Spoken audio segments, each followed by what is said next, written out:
Very, very sad. It's scary. A genuine disaster. There's no denying that the sea is really, really sick.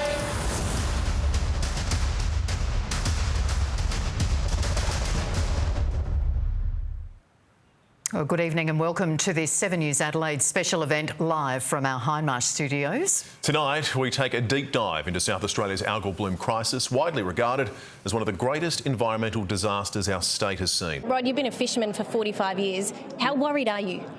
Extremely worried. It's just something that we would never have guessed would happen. And how has this impacted your business? Well, we've shelved both the charter boats. They're not active at all, haven't been since early March. Commercially, we're not fishing out of this area, and our seafood shop has plummeted downhill with its turnover and daily takings, customers, everything through people not being assured of how safe it is to eat the fish. This one's for you, Premier. You heard Rod. He's sounding a bit grim there. Have we been let down on this? Well, look, we're dealing with an unprecedented set of circumstances that we've never seen before in the history of the state, let alone the rest of the country, Rosanna. And I think it's important that people appreciate what is causing the algal bloom. And there are a number of things that have come together that have never happened at the same time in the same place, and that has resulted in the algal bloom exploding. It's important for people to understand that the algae is always in our waters. It is always there. What we've seen, though, is a massive increase in the volume of nutrients in our waters, starting back from the 22-23 floods that we saw in the River Murray, the biggest since 1956, combined with a major upwelling event, and then, of course, the marine heat wave. And these things have come together to really see this explode in an unprecedented way. But we've known about it for so long. Have we moved fast enough? Well, the scientists have been telling us consistently, particularly back in March, that this would go as soon as the waters start to cool, which would normally happen in May and June.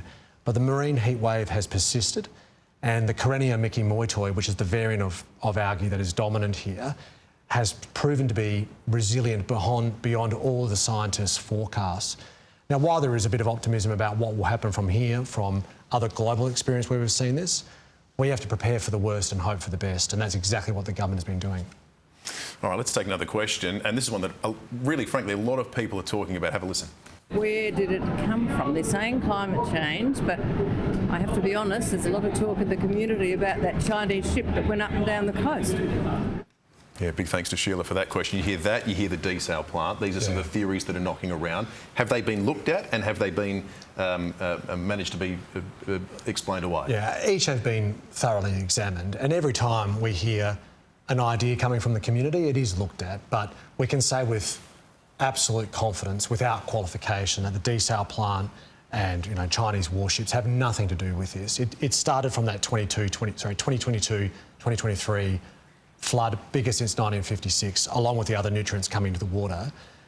Then there was the marine heat wave, and then the other element that is required beyond heat and nutrients for the algae to thrive is sunlight. Asher, did you have something to say? Yeah, we actually did a range of studies. So as soon as these fish kills were seen, we actually went out and did some of that water sampling, and it came back as normal nutrient, normal temperature, normal salinity.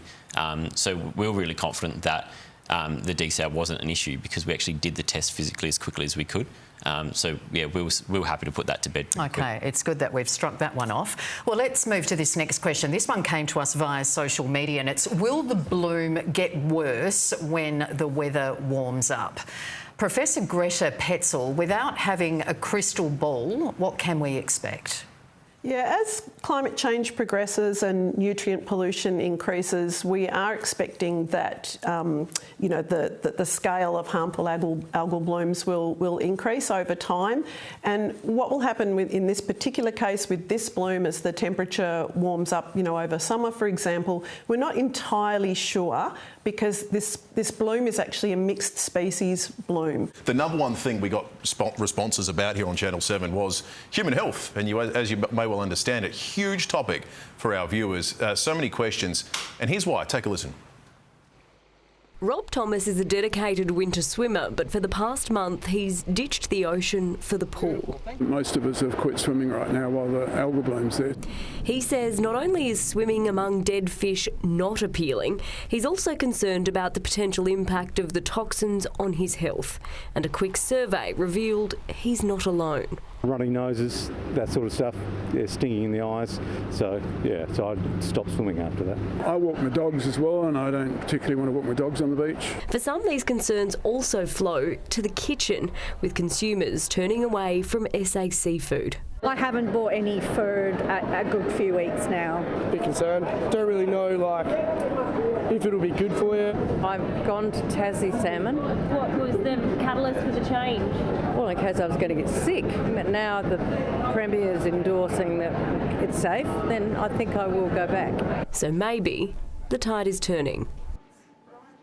My question is it safe for my family to eat the fish that we catch? Because my granddad's quite into fishing, so it's really quite important for my family.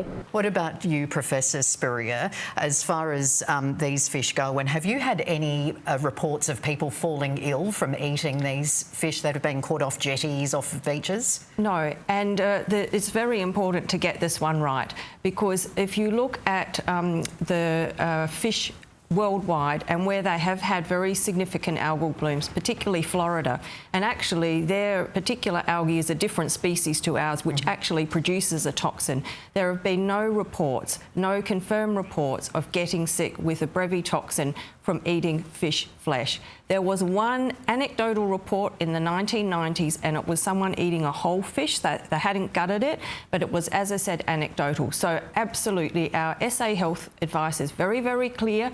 If you're doing recreational fishing, totally fine to eat the fish, eat the lobster, crayfish, but just gut it, make sure you take all the guts and throw it away and just have the fish flesh. Totally fine. All the animals are washing up dead. Quite sad. Welcome back. It's touched everyone, young and old, and our tourism industry is particularly worried about what's to come, with hordes of holiday makers cancelling their plans. But as Casey Trelaw discovered, they're pleading with all of us to keep the bookings coming. We're on the east coast of Yorke Peninsula, where tourism is taking a big hit, but locals insist they still have plenty to offer. It's the crabbing and the fishing that people do come to do, but let me tell you, there is still so much more that you can do in Ardrossan and the surrounding areas. Go and have a look at the Moonta Mines and the candy stores, and there's lots of wineries, lots of breweries, lots of different things to see within an hour and a half of Adelaide. We also have live music throughout from Christmas through to New Year's. At this stage, not all of the Yorke Peninsula is affected by the algal bloom. On the western side of the peninsula, there's still plenty of great fishing spots. If we don't get your support now, these towns and businesses may not be here when you're ready to come back. So please come and support us as much as you can until this bloom is over, and hopefully soon. If we had dead fish and marine life washing up day after day on Bondi Beach, there'd be a national outcry. The message is pretty clear. The federal response has been sluggish, and South Australians do know it. Even the Batuta Advocate nailed it with this headline. It said, government tells Adelaide to let them know when the algal bloom spreads a bit further east. It is satire, sure, but painfully close to the truth, because for most of us here, that is exactly how it feels. Now, this next question has also been playing on everyone's minds. Will beaches stay open in summer if there's still dead fish everywhere? Premier, it's a big call.